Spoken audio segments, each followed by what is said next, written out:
bien finir par y arriver. Donc, F1.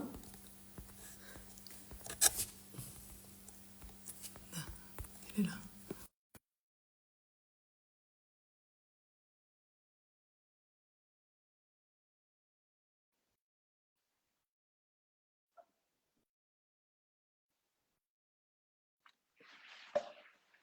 Ah, c'est bon. Ah, là, on est dans le blanc avec toi, mais on tient quelque chose. C'est bon. La technologie n'était pas avec moi. J'ai changé de téléphone, tout simplement. Comment ça va, Enoch? Écoute, bah ça va très bien et toi? Oui, ça me fait très plaisir de te voir. Ah bah c'est partagé vraiment, vraiment. Apparemment, tu as une journée un petit peu intense. Qu'est-ce que tu fais? Alors aujourd'hui je suis directeur d'activité adjoint dans un groupe qui s'appelle le groupe IGS. En gros, j'accompagne au développement d'écoles post-bac et avec pour vocation de développer ça notamment entre la France et l'Afrique. Mhm. De ça d'une part et je suis très actif en ce moment auprès de leaders qui ont décidé d'avoir plus d'impact et qui font appel à moi via des conférences, des formations, des coachings. Bah, bravo, franchement, ça fait vraiment plaisir. Voilà. Bon, Alors, ça faisait... t'as vu toute Ouais, bah, l'évolution. j'ai suivi l'aventure forcément. Écoute, je me disais que ça faisait longtemps que j'avais pas fait de live et ça nous a pris un peu comme ça tous les deux de se dire qu'on allait parler de l'échec, de la résilience, du coaching, de à quoi ça sert de travailler sur soi. Aussi, évidemment, des livres, 12 rounds pour exister au-delà des échecs aux éditions Erol. Et puis, donc, en quelques mots, le petit jeu du live, ça va être qu'on se présente mutuellement. Je commence, tu commences, qui commence? Euh, J'allais dire honneur aux dames, donc ça voudrait dire tu commences. Non, je vais commencer. Allez. Donc Lucille, au-delà des titres de coach international, moi je pense que tu es ce qu'on appelle une maker, c'est une lumière qui accompagne les personnes à révéler leur potentiel. Tu es pluridisciplinaire, tu as quand même acquis vraiment pas mal de notions que tu as pu combiner pour en faire ta propre discipline. Moi, je t'ai vu à l'œuvre avec moi où tu pouvais autant passer par l'énergétique que par du coaching vraiment pragmatique sur la gestion de mon temps et de mes C'est priorités. vrai. Et du coup, pour toute personne qui cherche à vraiment révéler ce potentiel, mais de manière pragmatique, tu t'adresses à tout un public en fait, et c'est euh, certains diront que c'est magique, d'autres diront que c'est logique, mais en fait, je dis juste c'est lucide. Je te remercie. Alors, moi, je te présente pour ceux qui ne connaissent pas une personne de la communauté, Enoch Efa, triple champion du monde de boxe, entrepreneur, et c'est dans ce cadre-là que je t'ai accompagné. Et puis, ce qui m'intéresse beaucoup, parce que ça va encourager tout le monde et ça va travailler pour le collectif, c'est que tu es un homme très, très young qui va travailler sur toi. Tu as un côté très yin, très féminin, très à l'écoute, avec des valeurs féminines qui sont importantes. Et tu as aussi ce côté très masculin de par triple champion du monde de boxe, qui est quand même un sport qu'on va associer plus à du yang, à du masculin. Et je trouve que c'est très intéressant pour tous les hommes qui ont un peu peur de se sentir fragiles, s'ils bossent sur eux, de se faire accompagner, d'avoir quelqu'un comme toi qui va vraiment apporter une parole, qui va expliquer à quoi ça sert. Et ça va être entre autres le live d'aujourd'hui. On va se baser aussi sur ton livre et sur tout ce que tu as pu partager dans ce livre, des échecs que tu as subis, des choses très difficiles que tu as subies dans ton enfance et après par la suite dans l'adolescence, que tu as surmonté pour transformer ça en puissance, en capacité. Et c'est vraiment de ça dont j'avais envie de parler aujourd'hui, parce que cette notion d'échec n'existe absolument pas. Hein. On le sait, toi et moi, que c'est vraiment quelque chose qui est inventé par nous, par l'être humain, qui vraiment s'invente des difficultés, entre autres. Et comme on est particulièrement en France, on stigmatise énormément l'échec, du coup, ça fait que c'est toujours difficile à surmonter et que les personnes culturellement vont se sentir en difficulté. Aux États-Unis, lorsqu'on plante sa boîte, on l'écrit sur son CV. En France, on explique qu'on a pris une année sabbatique, voire deux, voire trois, qu'on est parti en vacances, qu'on s'est occupé de son chat, de sa grand-mère, je ne sais pas qui. Aux États-Unis, c'est vraiment valorisé parce qu'on part du principe que l'échec nous apprend quelque chose et c'est tout le contenu de ton livre. Mais on va commencer par des petites questions rapides que j'aime bien poser en début de live pour définir un petit peu ce que tu penses. Et je te pose la question super rapidement, tu réponds super rapidement. Ta vertu préférée? Euh, La générosité. Le pire vice selon toi? Je n'ai pas de mots pour résumer ça, mais la demi-vérité, ceux qui ont l'art de la demi-vérité, on le voit aujourd'hui avec les actualités où j'ai eu affaire à des challenges où l'art de la demi-vérité était bien, bien maîtrisé et c'est très dur de s'en dépêtrer. Ta plus grande qualité quand tu étais enfant? La visualisation. Le le Ah, rêve. Non, l'art, le rêve plutôt, le le rêve. rêve. Oui, D'accord, parce que la visualisation, c'est un outil qu'on a beaucoup pratiqué oui, évidemment oui. Non, ensemble. le rêve, Mais l'art tu avais de rêver. déjà la capacité à te projeter quand Oui, on a travaillé ensemble. La plus grande qualité que tu as développée par la suite en tant qu'adulte? la visualisation. Enfant, c'était le rêve et ensuite la visualisation, ou je dirais la détermination peut-être. Ça peut être un mix des deux. D'accord. Ta plus grande fierté? Euh, euh, Devenir moi-même. Pas mal. Qui sont tes héros aujourd'hui? Ce sont des héros du quotidien, celles et ceux que j'appelle les makers, celles et ceux que je rencontre au quotidien et qui ont décidé d'assumer leur vision. Là où moi, des fois, je pouvais en rougir, ou ce qui a fait que j'ai été amené à travailler avec toi, justement, c'est que je l'assumais pas au départ. Si tu pouvais changer une seule chose chez l'être humain pour qu'il soit plus heureux, ça serait quoi? Une seule chose, Allez, une ou deux, allez, vas-y. hum, je pense la gratitude, et je sais Ouais. pas quel mot pourrait résumer le fait de dire chaque vie est importante. Un humain devrait considérer chaque vie comme si c'était la sienne. Je Hmm.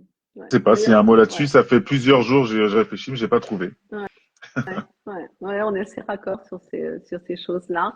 La gratitude, c'est quelque chose qui me parle énormément parce que j'ai monté donc une communauté dont tu fais partie et dans laquelle je propose de faire des exercices sur la gratitude. C'est une énergie extrêmement élevée, c'est extrêmement puissant. Ça peut sembler un petit peu bébête la gratitude, alors que quand on dit merci tous les jours, c'est vraiment démontré physiologiquement que ça monte notre niveau d'énergie. C'est excellent pour ton système immunitaire, c'est excellent pour t'aider à penser de manière de plus en plus positive. Donc la gratitude, ça me parle beaucoup, évidemment. Alors, restez avec nous jusqu'à la fin du live parce qu'on va vous faire un petit jeu, un petit exercice. Je vais diriger pour vous une visualisation comme celle que je peux faire pour des sportifs de haut niveau. Et puis, et aussi, on vous fera gagner des sessions avec moi. Voilà, comme ça, vous aurez accès au travail que j'ai fait avec Enoch. Mais là, j'aimerais bien qu'on parle de 12 mois pour exister au-delà des échecs. C'est évidemment un livre que j'ai adoré, d'autant plus que moi, ton histoire, je la connaissais parce qu'on s'en était parlé pendant les sessions et que je trouvais ça extrêmement fort de ta part d'aller prendre le risque de t'exposer sur des choses personnelles. Qu'est-ce qui t'a incité à ça? En fait, je faisais face à un échec, quelque chose que je considérais comme un échec et qui avait remis tout en question au niveau personnel et ainsi de suite. C'était notamment le fait de devoir fermer mes centres de coaching et de remise en forme. Et ça allait bien sûr avec des échecs plutôt intérieurs. Tu m'avais prévenu que j'allais les vivre si je prenais cette voie, parce que ça fait voilà, tu fais partie des rares qui arrivent à voir juste à ce niveau-là. Et puis il fallait que j'appuie sur pause. Et le fait d'écrire, on m'avait proposé ça au moment où j'étais vraiment dans un tourbillon et j'avais dit non. À l'époque, c'était Kalman Levy, je sais pas si tu t'en souviens, et j'étais pas du tout prêt. Et d'ailleurs, tu m'as dit t'es pas prêt.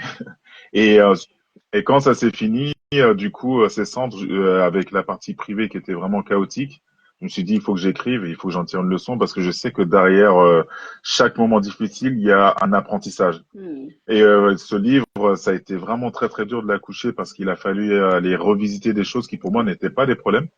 Je pensais vraiment Oui, ouais, ouais. que de manière culturelle, moi on m'a appris que bah, l'homme, c'est pas celui qui est censé pleurer quand il y a quelque chose qui va mal, c'est celui qui est censé rester solide, celui qui est censé être un repère, être un pilier, être difficile. Et du coup, ça avait mis pas mal de poussière sous le tapis qui émergeait. Et puis, je me suis dit, j'appuie sur pause. J'ai accepté du coup de proposer ce livre avec un angle qui est de proposer des exercices, une leçon tirée après avoir lu une anecdote pour que les personnes puissent se reconnaître, mais puissent y prendre ce qu'ils viennent de chercher. Et après, bah, la sortie de ça, ça a été magique, quoi. Ça a été magique parce qu'en revisitant ces parties que je voulais camoufler ou que j'avais pas vu comme problème, j'ai vu que il y avait du boulot. Et le fait d'écrire, ça a permis de structurer, de mettre des mots sur des choses qui étaient bien et que je ne savais pas qui étaient bien. Le fait de fermer ces centres, finalement, c'était une bonne chose. Et le fait de trouver ma voie aujourd'hui, c'est une très bonne chose, c'est une meilleure chose. Et le fait d'accepter que les gens soient pas d'accord ou que on puisse interpréter ça comme je sais pas moi, il y a eu plein d'interprétations possibles, bah, ça appartient aux personnes et pas à moi en fait. Donc ça m'a permis de prendre ma responsabilité sur ma vie, mettre des mots. Et surtout aujourd'hui, ce qui est fort, c'est que des personnes me font des retours et je me rends compte que mettre les choses à l'écrit, ça peut vraiment toucher les gens et servir aux Bien autres. sûr, bien Donc sûr, voilà. bien sûr. Ouais, ouais, ouais. Puis il est très, très inspirant parce que je vais pas rentrer, je vais laisser les gens lire le livre, je vais pas rentrer toutes les informations que tu donnes, mais tu as vraiment eu une enfance extrêmement difficile. Et ce qui m'étonnait toujours d'ailleurs quand on s'en parlait, quand tu me racontais des anecdotes de ton enfance, tu en parlais avec énormément de détachement. Et c'est pour ça d'ailleurs que je t'ai recommandé de travailler sur toi parce que je savais que ce détachement, en fin de compte, t'amenait à pas sentir certaines choses en toi qui avaient besoin d'être explorées. Et c'est pour ça que je t'ai envoyé chez une amie thérapeute avec qui tu as fait un travail merveilleux. Et en tant qu'homme, les hommes vont avoir plus de résistance à travailler sur eux que les femmes. À ton avis, pourquoi? Alors, ça dépend desquels. Aujourd'hui, Bien sûr. les garçons, hommes, nouvelle génération sont un peu plus sensibilisés à ça. Mais je sais que je m'adresse des fois à des dirigeants qui voient trop ça comme quelque chose de gnangnan et qui confondent la faiblesse et la vulnérabilité et la faiblesse. Et du coup, en fait, comme on n'a pas de rituel pour qualifier quelqu'un d'homme, par exemple, j'ai la chance d'avoir une double culture. Aujourd'hui, je dis que j'ai la chance. Je suis français d'origine ghanéenne. Je suis né en France, mais il y a le côté Ghana qui est présent en moi. Avant de qualifier quelqu'un d'homme, il y a des étapes. Il y a des Ah, choses par lesquelles il faut passer. d'accord. Et en France, on n'a plus ces étapes-là. On n'a plus de, il y a beaucoup de choses comme ne serait-ce que savoir vivre en collectivité, faire ses preuves, enfin prendre un engagement et le tenir. Bah, toutes ces choses-là ne sont plus obligatoires, ne sont plus aussi sacralisées. Et je pense que du coup, on loupe des étapes et chacun passe par des chemins différents. Et ces chemins-là, en général, ce sont des raccourcis. Alors qu'en fait, on D'accord. ne peut pas prendre de raccourcis pour aller sonder son âme et aller sillonner vraiment ses profondeurs. Et cette profondeur-là, en plus, c'est pas populaire, ça fait peur, quoi. Puis ça Et cette peut peur-là être d'être faible, eh ben, c'est une peur de pas être compétitif aussi. Et du coup, en tant qu'homme dans la représentation de ce qu'on en donne, ne pas être compétitif, paraître faible et d'aller sillonner ses profondeurs et paraître vraiment fragile, c'est pas ce qui est vraiment populaire chez les hommes.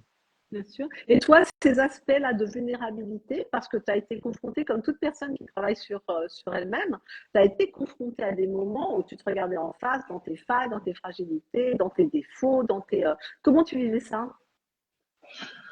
Hum, Bah, en fait, à partir du moment où tu commences à te regarder en face, à te poser ces questions-là, il faut accepter d'aller à contre-courant. Il faut aussi accepter de poser tout le temps la question pourquoi. Là, je vois qu'il y en a qui ont rejoint la vidéo. Il y a des amis d'enfance qui te diraient, mais Enoch, il posait toujours des questions, il posait toujours des questions. Et l'art de se poser des questions, moi, m'a permis d'éviter de m'arrêter sur des phrases, sur des affirmations qui pouvaient certaines fois être négatives et souvent pouvaient être aussi positives, quoi. En fait, des affirmations, quoi. L'art de se questionner. Donc, du coup, par rapport à ça, le fait de développer l'art de se questionner, bah, ça a facilité aussi le fait d'aller pouvoir bosser sur soi et d'accepter en fait que même quand tu es au top, quelque part, finalement, tu qu'au début d'autre chose. Est-ce que tu as des exemples très concrets de ce que le travail sur toi a pu t'aider à dépasser? Tu vois, pour que les gens Alors, comprennent très clairement à quoi ça sert. le travail sur soi, ça m'a permis, par exemple, d'apprendre à fermer et tourner une page. Ne serait-ce que de fermer mes entreprises et de me retrouver aujourd'hui, je suis vraiment en phase avec ce que je veux faire. Donc, le travail sur soi. Ça m'a permis aussi de stopper aussi des relations, mais super, enfin, stopper enfin, notamment une relation qui était ultra toxique. et d'arrêter de se dire, de prendre la responsabilité du changement de ce que les autres en fait sont censés avoir. D'arrêter de voir le potentiel en l'autre et surtout d'explorer le mien et d'accepter les autres tels qu'ils sont. Quand j'ai bossé avec toi, ça m'a permis de comprendre qu'il fallait que j'arrête d'attendre et moi de stagner dans l'espoir en fait de voir le changement chez les autres. En fait, et ça, c'était une manière en fait d'avoir peur aussi de changer soi-même, surtout quand tu as l'habitude d'aller à contre-courant. Le travail sur soi aussi, ça a permis aussi de rendre les choses vraiment rationnelles, de se dire bah concrètement, je sais pas si t'en souviens, le tableau que tu m'avais fait. Aujourd'hui, c'est bien quand tu as du potentiel et que tu es lumineux et que tu es lumineuse. Et ma mère le disait, et j'aime bien cette phrase qui dit bah, la lumière, ça attire aussi les mouches. Quand tu es lumineux, en fait, il faut accepter de l'être, mais il faut accepter aussi que tu auras plein de sollicitations et que tu devras apprendre pas à dire non, mais à apprendre à te dire oui à toi. Et donc, de te dire oui à toi, c'est de prioriser là où tu peux rassembler l'ensemble de ton énergie pour être efficace et aligné. Donc, avec ce tableau-là, bah, on voyait bien que les choses me disaient qu'il fallait que je me mette dans la transmission, dans la connexion à l'autre. Mais têtu que j'étais, j'ai quand même voulu quand même sauver un petit peu et aujourd'hui, je sais que je sauve personne, quoi. Oui, toi, tu avais un vrai profil de sauveur, tu en parles dans ton livre. Et une des choses aussi dont tu parles dans ce livre que je trouve intéressante, parce que les gens ont du mal à faire la différence, c'est faire la différence entre responsabilité et culpabilité. Tu peux nous en parler de Oui. ça? Ah, carrément, ça c'est une des choses aussi qu'on a pu approfondir comme notion. C'est culpabilité. Il y a une personne qui décède autour de toi et tu te dis ah, j'aurais pu et si j'avais ou tu prends en fait sur toi ce que tu aurais pu faire et du coup tu donnes le pouvoir en fait aux circonstances. Responsabilité, bah la même personne est décédée, il s'est passé des choses, tu acceptes ton émotion peut-être de tristesse ou quoi ou qu'est-ce et tu choisis la réponse que tu y donnes. Je suis pas responsable de la mort, mais je suis responsable de la réponse que je donne à ça. Et si je veux faire le parallèle avec la boxe, bah, la vie étant un combat pour quelque chose, parce que souvent on confond la boxe avec la notion de combat contre un adversaire, mais tu combats pour quelque chose de plus grand qu'un adversaire qui vient te challenger. Et ben, quand tu t'es pris un coup, soit tu dis, ah, je suis nul, je suis une bille, j'ai une tête énorme, j'arrive pas à esquiver des coups, enfin, tu commences même à tomber dans l'autodérision qui te détruit et l'autosabotage.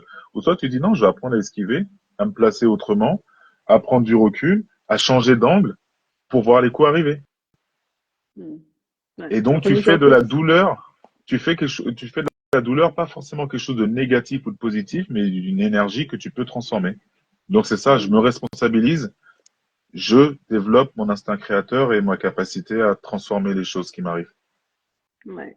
Et puis, en parlant d'auto-sabotage, euh, à quel moment tu as vraiment fait switcher ça, l'auto-sabotage? Est-ce que tu te souviens Ça, d'un moment particulier, d'une prise de conscience, ça a été un processus?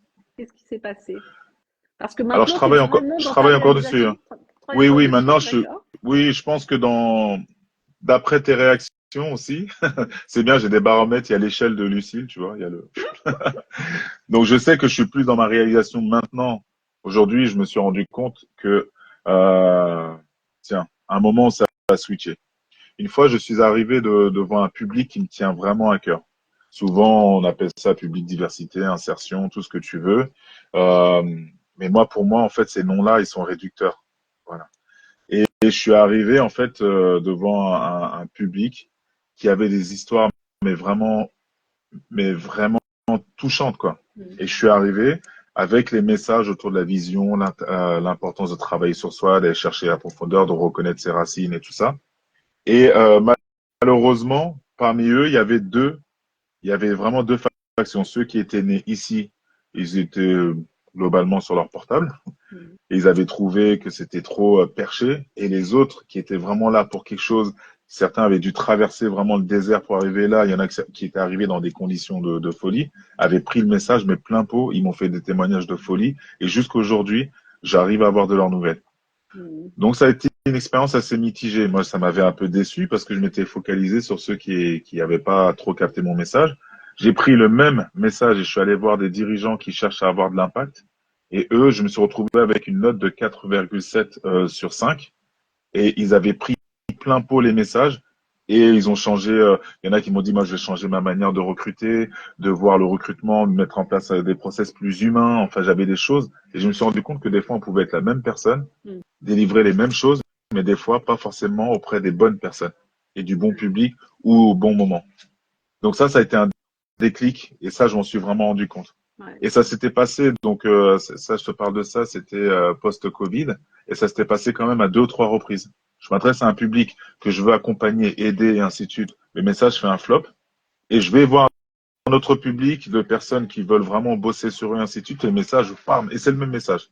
Ouais, ouais, bien sûr. Ça dépend aussi de l'implication des personnes qui sont venues, s'ils l'ont fait parce que c'était dans un cadre où c'était un peu obligatoire, ou soit ça arrive dans le cadre de sociétés, d'écoles, de choses comme ça, ou si vraiment tu as Hmm. quelqu'un qui vient chercher l'information et qui la donne. Moi, ça m'arrive en coaching, d'avoir des personnes avec lesquelles je vais avancer extrêmement vite parce que le niveau de motivation est très important.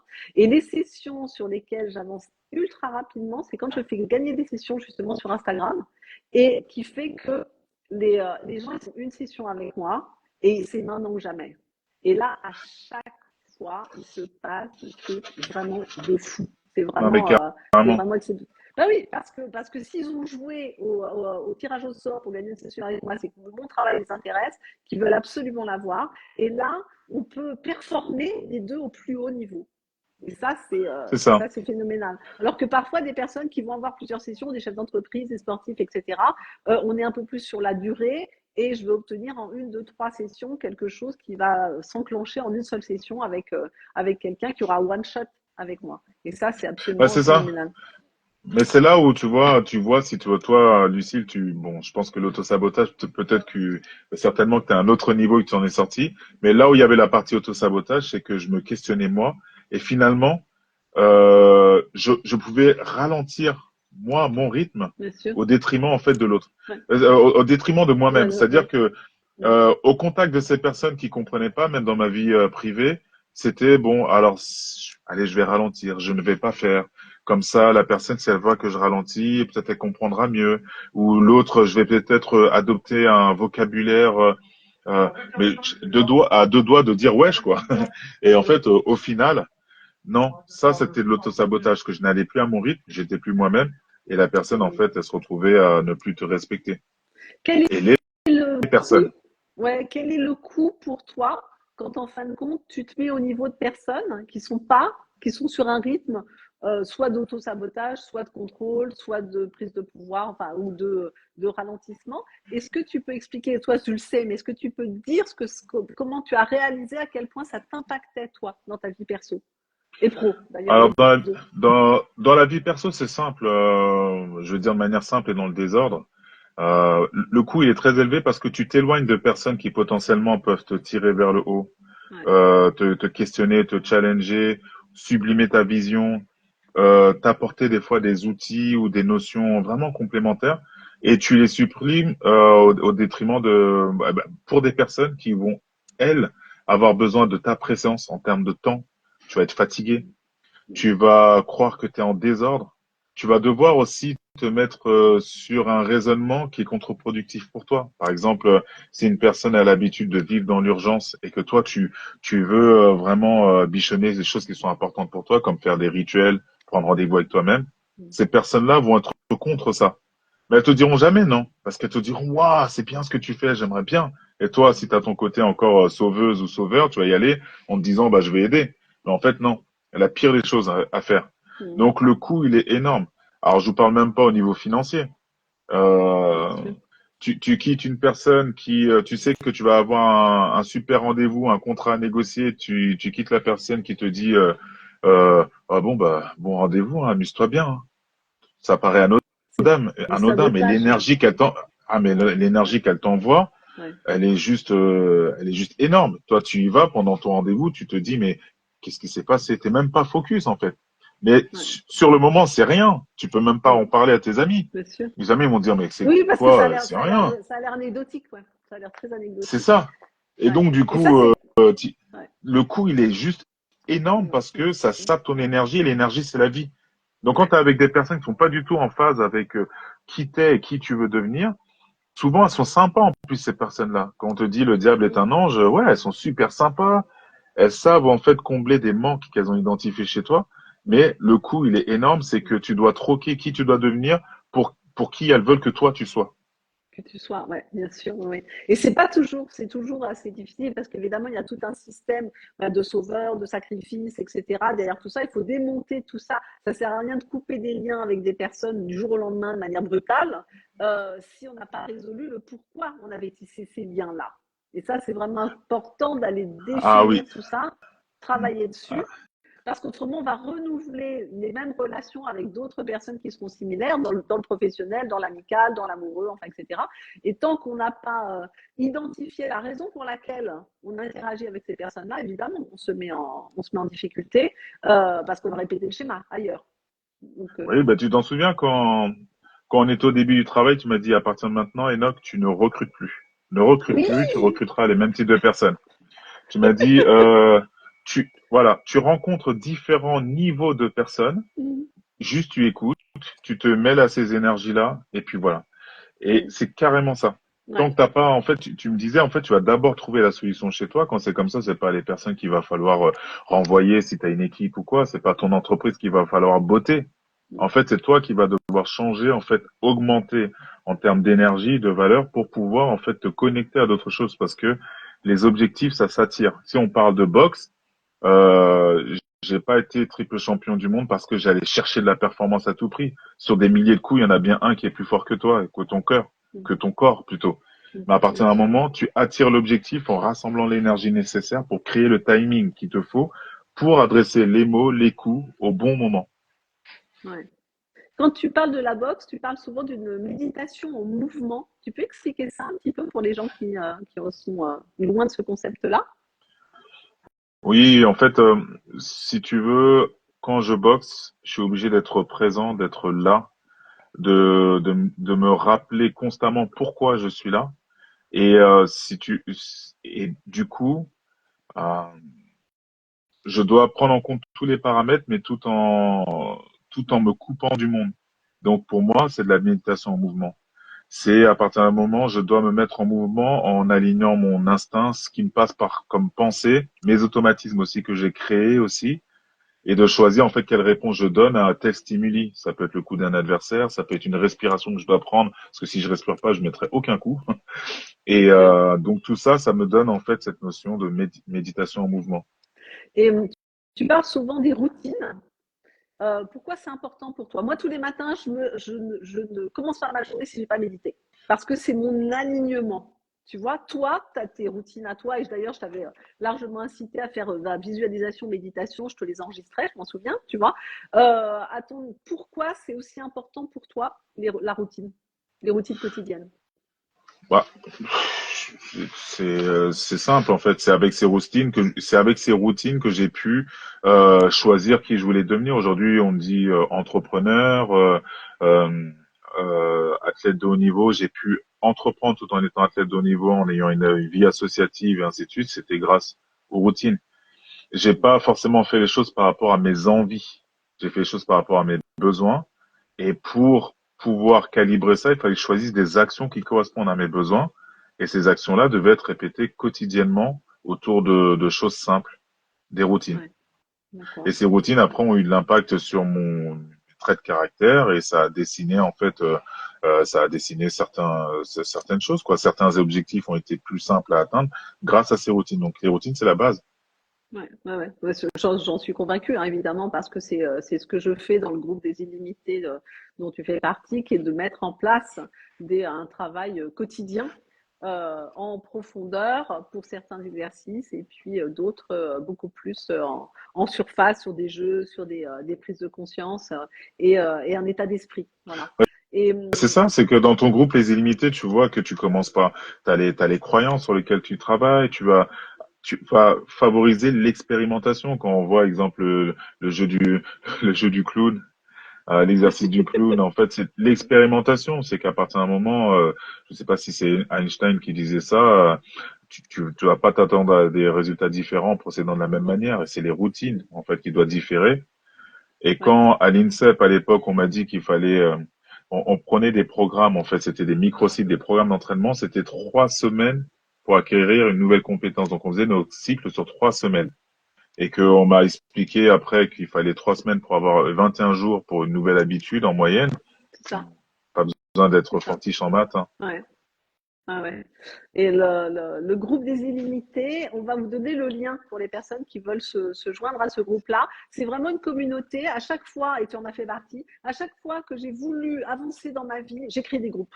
Parce que la force du groupe, c'est toujours phénoménal quand on sait faire utiliser ce levier-là. Et c'est des groupes dans lesquels il y a de la solidarité, de l'écoute, il y a des jeux, des échanges, des partages. La force du groupe, c'est assez phénoménal et c'est assez extraordinaire d'utiliser ça. Plus associer ça à un travail quotidien, au bout d'une semaine, 2 semaines, 3 semaines, 4 semaines, on fait changer son état d'esprit et forcément, on va commencer à changer la relation émotionnelle que l'on a aux situations et ça va inévitablement impacter sur les résultats à un moment ou à un autre. Et ça, c'est fabuleux dès qu'on sait utiliser les bons leviers. C'est vraiment très, très, très important. Comment toi, tu indiquerais là, particulièrement dans ton livre, la capacité à dépasser les obstacles? Est-ce que pour toi, elle est innée ou acquise, cette résilience que tu as eue? Je pense qu'elle se travaille tout le temps. Faut pas se dire qu'on va arriver au bout. Est-ce que c'est inné? Non, je pense que ça se travaille. Ouais. Je pense que ça se travaille parce que il a fallu des épreuves pour pouvoir challenger ma résilience, en fait. Et en plus, aujourd'hui, le mot résilience, il est employé à différentes sauces ou à différents niveaux. Mais pour moi, il y a différents niveaux de résilience. Des fois, ça a été, bah, j'ai pas le pouvoir entre les mains. Tu t'as pas le pouvoir entre les mains. Qu'est-ce que tu fais? Bah, ta résilience, ça va être par le fait, ne serait-ce que t'autoriser à continuer à vivre et de t'imaginer une issue différente, un peu comme Viktor Frankl, Ouais. où tu as le pouvoir entre tes mains et tu as quelque chose qui t'arrive et qui est dur, de te dire, bah écoute, derrière chaque difficulté, il y a peut-être une opportunité d'être meilleur. Et sur le moment, bah si tu as une émotion, bah tu la respectes, tu la traites pour pouvoir être meilleur. Et Ouais. si vraiment c'est quelque chose qui émane vraiment de toi directement, bah après c'est d'agir sur tes routines. Mais ça se bosse. C'est pas, pour moi, c'est pas un acquis. Et Comment tu expliques que il te certaines... faut pas Vas-y. forcément, il te faut pas forcément des épreuves ou du drama aussi pour travailler ta résilience. Ça, c'est quelque chose qui est important. Bien sûr. Aujourd'hui, j'ai affaire à des personnes que je respecte totalement parce qu'elles arrivent à trouver leur force dans autre chose que des dramas ou des traumas, hein. Le, Bien sûr. voilà, c'est pas forcément les gens qui ont vécu des choses difficiles qui sont plus légitimes à faire des choses incroyables dans la vie parce que, justement, on peut aussi s'accoutumer à la douleur et répéter des schémas qui nous laissent dans la douleur parce que c'est ce qu'on connaît. Et Oui, donc, ouais, la ça c'est clair. majeure partie des gens qui vivent des choses traumatisantes sont pas forcément celles qui vont aller faire des parcours extraordinaires ou quoi ou qu'est-ce. C'est pas vrai. Il y a autant de respect à avoir auprès de personnes qui ont fait preuve de résilience par rapport à des choses difficiles que des personnes qui en font par rapport à des choses qui émanent de leur choix. J'entreprends et je suis né d'une famille qui était peut-être à l'aise financièrement ou matériellement. C'est pas ça qui m'empêche d'avoir trouvé mon sens et ainsi de suite et d'avoir à être confronté à des épreuves. Oui, et puis tu peux aussi avoir des parents qui soient très brillants dans la réussite et que tu aies besoin, toi, de te repérer, de te positionner, de trouver ton identité par rapport à ça. Grandir dans une famille avec des parents qui sont dans leur réussite, dans leur réalisation et que tu as besoin de trouver ta place par rapport à ça aussi. Et c'est vrai que je suis assez d'accord avec toi sur le fait qu'il n'y a pas d'échelle par rapport à Non. ça. C'est vraiment, voilà. N'hésitez pas, pour les personnes qui nous écoutent là ce soir, si vous avez des questions, n'hésitez pas à les mettre dans le chat, hein, et pour nous poser des petites questions. Et si tu reviens en arrière, quelle a été ta plus grande résistance dans le fait de travailler sur toi? La plus grande résistance? Ouais, Ah, je vais te raconter. La première fois qu'on m'a ramené à un psy, c'était, je devais faire mes preuves, je devais montrer qu'en fait je pouvais être assez autonome pour vivre il fallait que je montre en fait que j'étais capable d'être autonome. Donc on m'a demandé, les services sociaux m'ont demandé de rencontrer une psy. Et je la voyais me poser plein de questions. Et à un moment, je lui ai dit, bah avec ces mots à peu près, hein, je lui ai dit, mais en gros, vous voulez qu'on ait une relation, mais moi vous me demandez d'être tout nu, et vous restez habillé. Et elle a rigolé. Donc elle est venue en fait, elle avait pas à le faire, elle est venue voir où je m'entraînais. Et elle est venue en fait sur le terrain montrer qu'en fait au-delà de son boulot, en fait c'était quelque chose qui la passionnait. On a pu faire un super boulot. Et moi j'avais la résistance au fait qu'on m'avait associé le mot psy à la folie. En fait Oui, le travail sur classique, soi et bien sûr. voilà. Ouais, ouais. Donc ça a été la Très, très première classique. résistance. Et puis après l'autre chose aussi, c'était une résistance qui est née parce que j'étais tombé entre les mains de vraiment de mauvais coachs, de coachs qui utilisent en fait tes D'accord. faiblesses pour obtenir ce qu'ils veulent et moi en tant qu'homme. Donc du coup, ça m'avait dès que tu me disais le terme coach, thérapeute et tout ça, j'étais vraiment sur mes gardes. C'est pour ça que j'avais mis du temps à venir te rencontrer Mm. parce que et donc du coup en fait, tu vois que quand tu sais précisément ce que tu veux et que tu as compris qu'en fait il y a personne qui allait te sauver et que tu allais travailler avec et que personne n'allait travailler pour toi, bah ça te enlève ces résistances-là et tu vois les opportunités. Alors là, il y a une question qui dit comment aider quelqu'un à sortir du sabotage conscient ou inconscient concrètement. Alors cette histoire de sabotage, ça va vraiment dépendre quels sont les leviers du sabotage. Est-ce que c'est, alors déjà, est-ce que c'est conscient ou inconscient? On le sait assez rapidement parce que les personnes vont vraiment nous dire, voilà, ça, je suis conscient de ce que je fais et que je me sabote. Toi, tu étais très conscient de tes auto-sabotages lorsqu'on a commencé à travailler ensemble, mais tu n'avais pas les leviers. Et donc, pour répondre à cette question-là, c'est vraiment, ça dépend de la personnalité. On peut pas avoir une réponse généraliste sur cette question-là parce que ça dépend de quelle est l'origine du sabotage. Vraiment. Est-ce que c'est parce que tout petit, on vous a dit, bah toi, tu n'auras pas le droit de te réaliser? Est-ce que c'est parce que vous êtes impressionné par justement un parent qui va vous dans une grande réussite? Enfin, donc ça dépend complètement de quelle est l'origine du sabotage. Et après, une fois qu'il est posé de manière consciente, c'est déjà 50% du problème qui est résolu. Tout ce qui est compris, c'est déjà 50% du problème. Et ça, c'est quand même assez exceptionnel parce qu'on peut travailler sur quelque chose. Le problème, quand j'ai des personnes qui viennent en session, je vois, on travaille à plusieurs étages. C'est-à-dire, est-ce que consciemment, le problème existe, c'est-à-dire, je vais lui dire, bah ça, tu peux le faire, et la personne te dit, bah non, je peux pas le faire. Donc là, ça veut dire qu'au niveau conscient, ça bloque. La personne peut par contre te dire, bah ça, je peux le faire, mais émotionnellement parlant, je m'autorise pas. Donc là, ça demande de travailler sur l'aspect émotionnel. Et après, il y a aussi la mémoire du corps. Et moi, je m'intéresse beaucoup, comme j'ai été formée en Inde, à tout ce qui relève de la mémoire du corps et de tout ce qu'on a qui relève de l'énergétique. Alors, je vais utiliser ça aussi bien en visualisation pour se mettre vraiment à l'intérieur de soi, dans un espace très, très élargi pour obtenir des résultats. Donc ça, c'est vraiment important. Et puis, autrement, je vais travailler aussi intellectuellement, émotionnellement et sur l'inconscient. Et pour l'inconscient, il y a du travail de relaxation, il y a du travail d'hypnose, il y a plein d'outils, il y a des travails de PNL, d'analyse transactionnelle aussi. Enfin, il y a plein d'outils qui permettent vraiment d'aller explorer ces modes de fonctionnement, ces points de blocage pour pouvoir débloquer pour des sportifs. Alors, comment travailler sur des blessures On a des transgénérationnelles? belles, on a des belles questions là. Alors, les blessures transgénérationnelles, je vais vous raconter une petite histoire. C'est que on a pris des rats. On a pris un rat qu'on a soumis à un bruit et puis un choc électrique. On a pris le sperme de ce rat, on a inséminé une rate.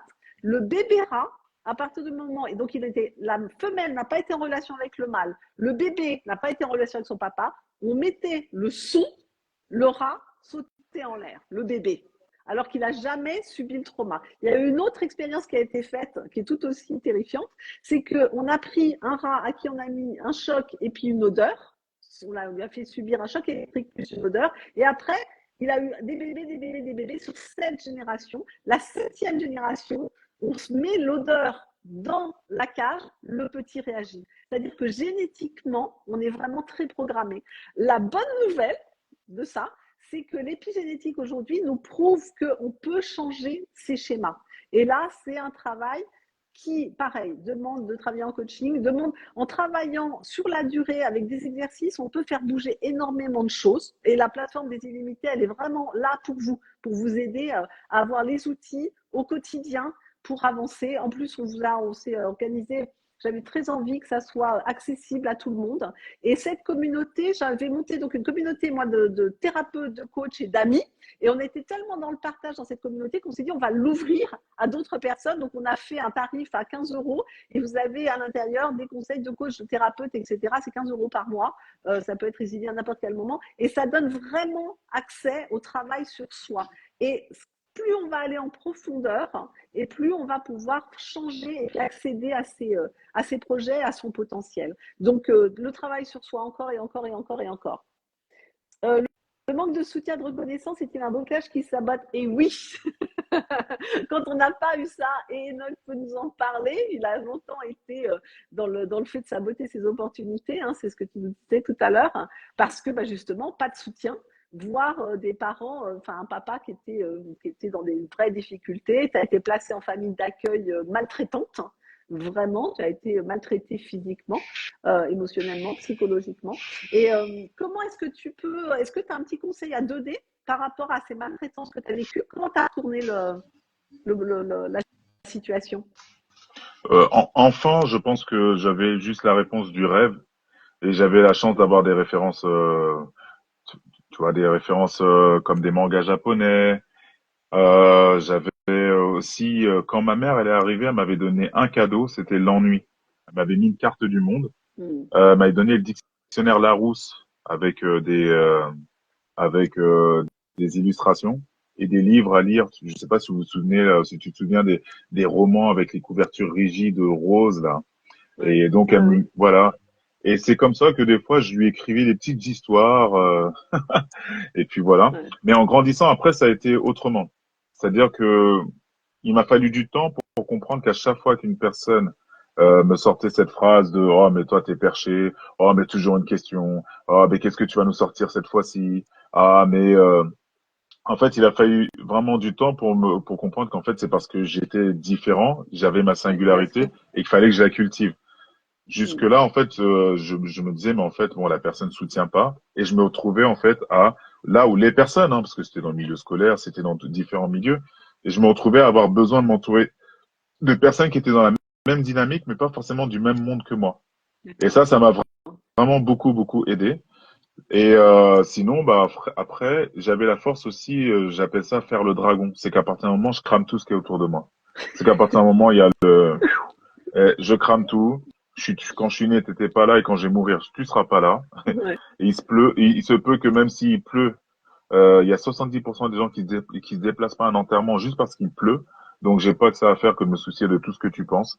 Et donc à partir de là, ça a été une manière de bosser en fait le fait de prendre la distance avec le regard des gens. Mais ça a été très très dur. Il y a eu des personnes qui sont allées assez loin.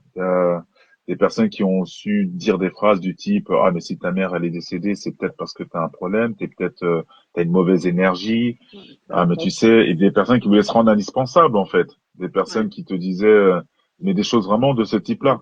Et là, c'était difficile de bosser là-dessus et là il faut aller demander de l'aide ou aller chercher des ressources s'il y en a qui prient, qui savent méditer, ça peut être vraiment des choses vraiment qui donnent de la force. Bien sûr, bien sûr. Et c'est là, dans ces moments-là, qu'il faut apprendre à savoir s'entourer, hein. Vraiment. Et couper tous les liens toxiques. Et après, savoir couper les liens toxiques, c'est savoir faire la différence entre quelqu'un qui vous est bénéfique ou pas. Et savoir Oui. si, quand vous voyez cette personne, elle, vous pompe de l'énergie, si vous culpabilisez, si vous vous remettez inutilement en cause, si à chaque fois c'est systématique la remise en cause, là vous avez affaire à une relation toxique. Il y a une question, quand sait-on qu'on est dans la phase de résilience? À partir du moment où votre vie extérieure, émotionnelle, psychologique, professionnelle commence à évoluer, c'est que là, vous êtes au bon endroit. Voilà, c'est ça qui va se mettre en place. J'ai, comme promis, je vous guide une petite méditation. Alors, petit cadeau du jour pour les personnes de la communauté des notes qui s'inscrivent aujourd'hui, demain. On va faire un petit jeu pour les 50 premières personnes qui s'inscrivent sur la communauté. On va offrir 5 sessions de coaching avec moi. Donc, vous pourrez bénéficier du travail que j'ai fait avec Enoch en session individuelle. Il y aura un tirage au sort qui va se mettre en place pour les 50 premières personnes qui vont s'inscrire sur la communauté. Et puis, je vous guide une petite méditation, comme j'ai pu en faire pour Enoch, hein, sur la réalisation. Il y a quelque chose à dire encore? Non, je voyais qu'il y avait d'autres questions. Alors, je crois qu'il y a Gladys aussi qui a posé une question. Euh, j'ai vu. Alors, il y a la question sur la vie sentimentale, s'il y a du coaching pro et perso ou les deux. Moi, je pars du principe, et quand j'interviens en entreprise, je pars du principe qu'il n'y a pas de différence entre la vie perso et la vie pro. Parce qu'on n'est pas une autre personne sous prétexte qu'on va travailler. Et parfois, ça m'est arrivé en entreprise, en prévenant le chef d'entreprise, que j'allais faire travailler les employés sur du perso si la porte était ouverte de leur côté, évidemment. Je ne vais jamais passer outre de la demande d'une personne. Et donc, ça permet parfois, en travaillant sur du perso, de résoudre du pro et l'autre aussi. Donc, moi, je ne dissocie pas parce que je pense que c'est extrêmement efficace. On n'est pas coupé en deux. Et c'est très important d'ailleurs d'accueillir ces émotions aussi dans le cadre professionnel. Voilà. Oui, et c'est vrai que là, en plus, venant de la part de Gladys, je vois des personnes qui me connaissent depuis l'enfance qui sont là. Eden, salut.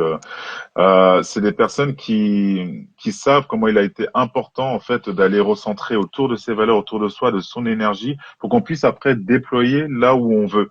Est-ce que c'est on veut déployer cette énergie, ce qu'on a compris des apprentissages, des leçons de la vie dans la partie pro, Mhm. perso, amicale. En fait, tu rassembles en fait vers un seul et même endroit, tu bosses Ouais, en profondeur et ouais, ensuite tu vois dans quelle branche en fait tu vas aller bien diffuser en fait sûr, ce que tu as appris quoi. bien sûr.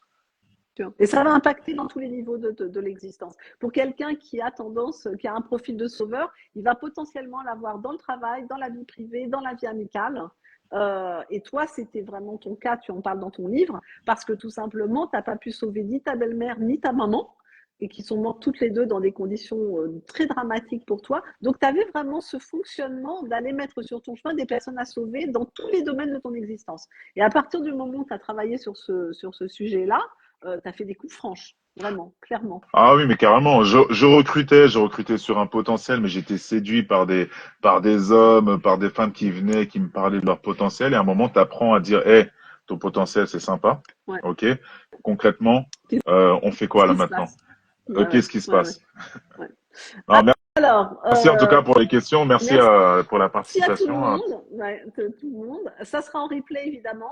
Et on a commencé, je crois, à 5. Donc, il nous reste encore une petite dizaine de minutes avant de faire une méditation. Donc, je vous propose, allez, petit exercice de quelques minutes. Je vous propose de fermer les yeux,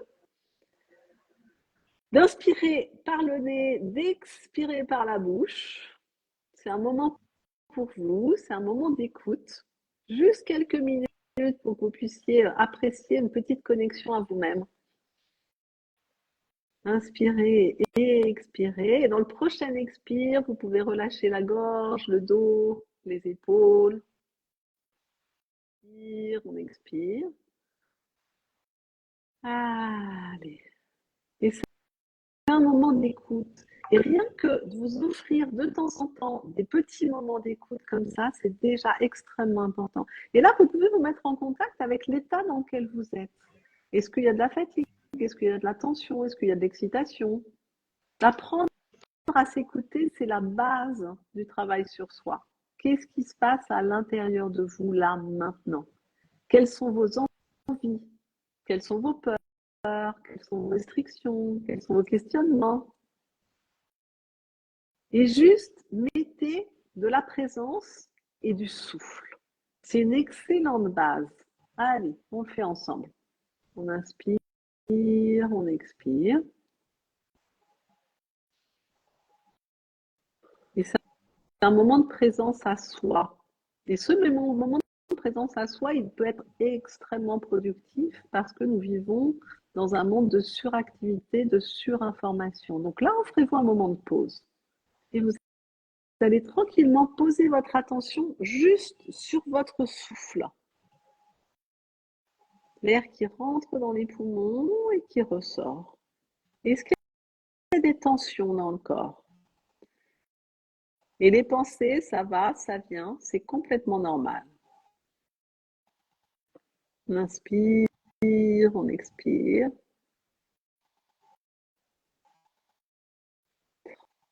Tranquillement, relâche la gorge.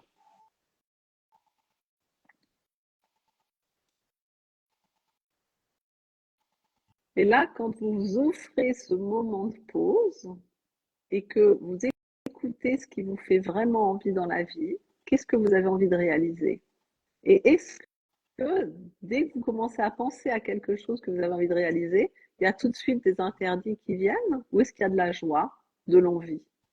De prendre ce moment-là d'écoute, c'est vraiment un moment très simple, mais extrêmement productif. Et relâchez bien la gorge dans la prochaine respiration, relâchez les épaules. Voilà.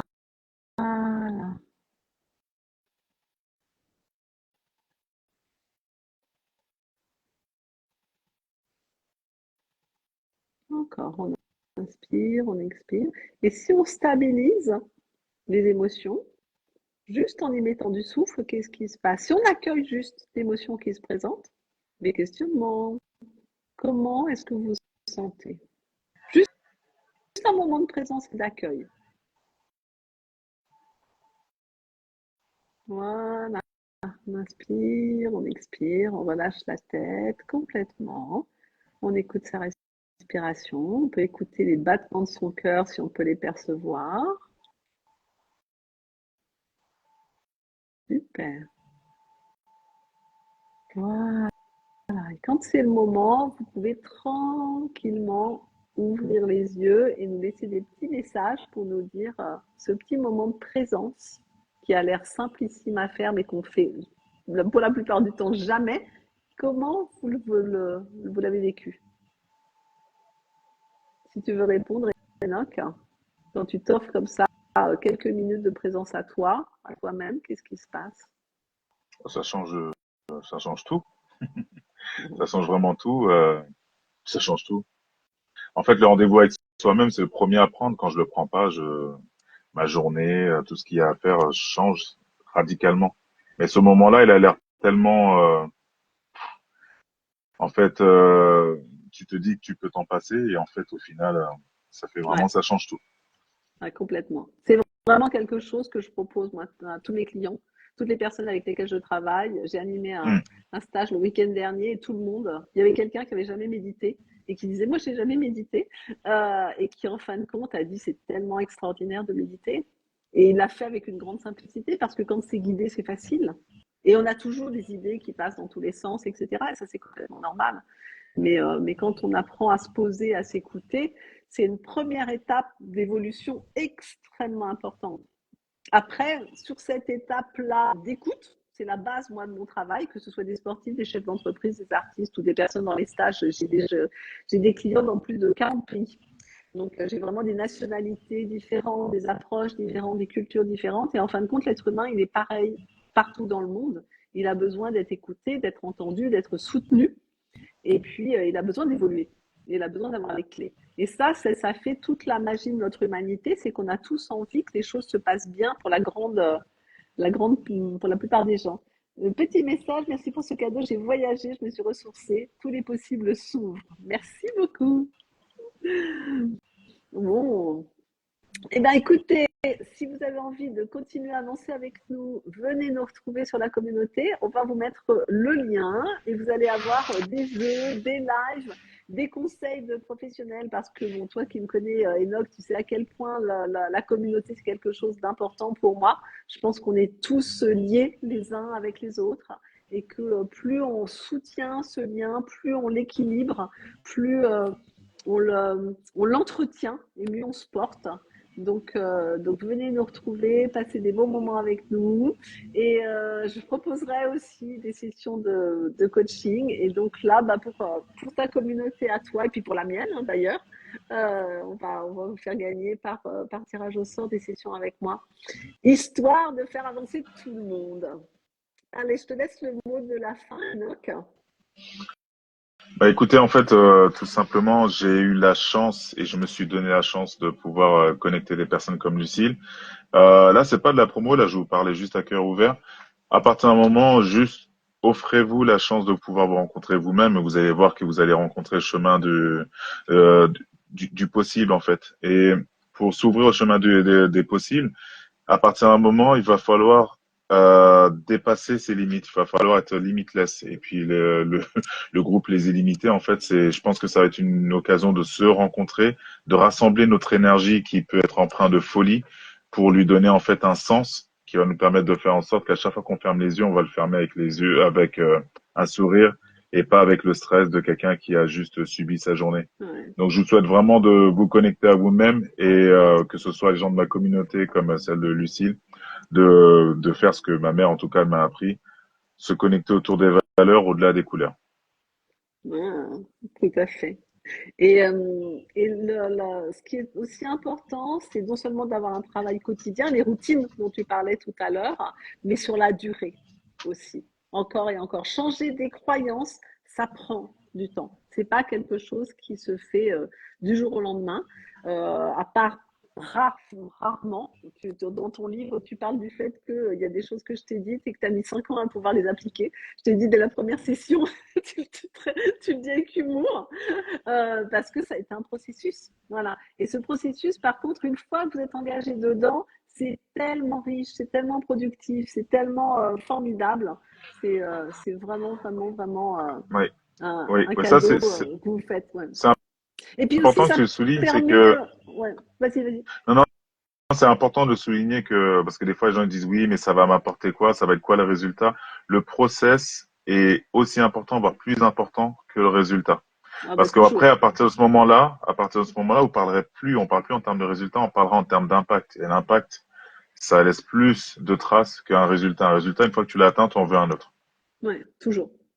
Toujours. Je me méfie énormément, moi, des projets de compensation, des projets où on est encore et encore et encore et encore dans le fait de vouloir avancer à tout prix.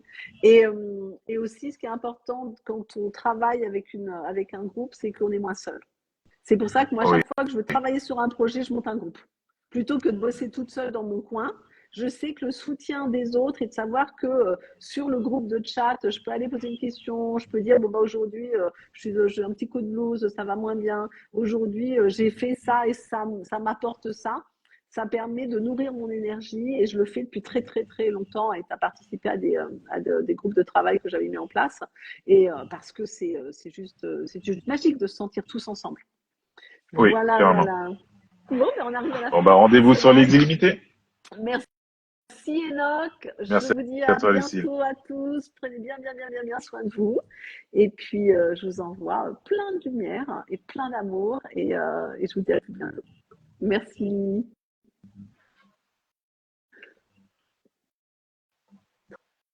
Tranquillement.